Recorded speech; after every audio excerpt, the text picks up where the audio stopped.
Citizen developer, and the idea of the citizen developer is a relatively new term. These terms kind of come out of, well, they generally are emerging from the analysts. The analysts are always trying to look at the market and put a label on it.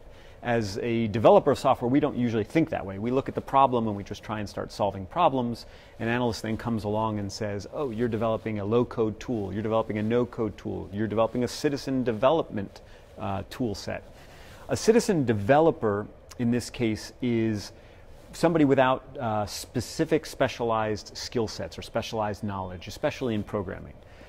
But an ideal citizen developer will have a lot of logical constructs, and in our opinion, the ideal citizen developer is somebody who is an expert in a particular field.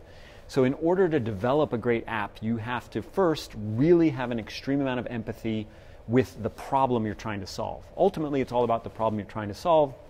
Hopefully you've lived that problem, you have very specific experience in that problem, and you know exactly what you don't like about other software you use or is being used today to solve those problems.